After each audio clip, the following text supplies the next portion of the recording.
हरे कृष्णा कृष्णा कृष्णा हरे हरे, हरे राम राम राम हरे हरे, हरे कृष्णा कृष्णा कृष्णा हरे हरे, हरे राम राम राम हरे हरे, हरे राम राम राम हरे हरे। माता पिता अनुचित निषिद्ध कर्म करने की आज्ञा दें तो पुत्र को क्या करना चाहिए? जैसे अभी उसने सरकार दी, ऐसा नहीं होना चाहिए। अनुचित आज्ञा दो तरह की होती है, अमुक को मार दो आदि दूसरों का अनिष्ट करने की आज्ञा देना, और तुम घर छोड़कर वन में जाओ आदि आज्ञा देना। इनमें से दूसरी आज्ञा का तो पालन करना चाहिए, पर पहली आज्ञा का पालन नहीं करना चाहिए।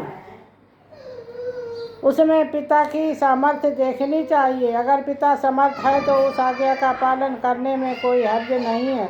जैसे जमदग्नि ने अपने पुत्र परशुराम जी से कहा कि तुम्हारी माँ व्यभिचारिणी है और तुम्हारे भाई मेरी आज्ञा का पालन नहीं करते हैं, अतः इनको मार डालो। तो परशुराम जी ने उनका गला काट डाला। जमदग्नि ने प्रसन्न होकर कहा कि तुम वरदान मांगो। हाँ, तो आजकल के पिता भगवान तो हैं नहीं। परशुराम जी ने कहा कि माँ और भाइयों को जीवित कर दो और उनको मेरे द्वारा मारे जाने की बात याद न रहे। जमदग्नि ने तथास्तु कहा और सब जीवित हो गए। आजकल के पिता तो जीवित कर नहीं पाएंगे, तो ऐसी आज्ञा बिल्कुल नहीं बेटा माने। अगर पिता समर्थ नहीं है और वह अनुचित आज्ञा देता है तो पुत्र को उस आज्ञा का पालन नहीं करना चाहिए।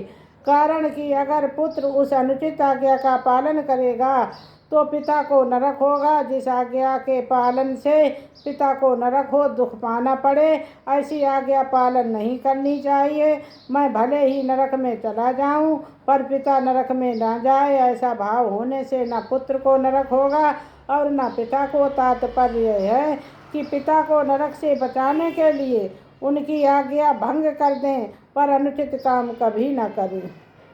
अगर पिता समर्थ नहीं है और वह अनुचित आज्ञा देता है पर पुत्र ने उम्र भर माता पिता की किसी भी आज्ञा का उल्लंघन नहीं किया है तो पुत्र उस अनुचित आज्ञा के पालन में जल्दबाजी ना करें, उस पर विचार करें और भगवान को याद करें।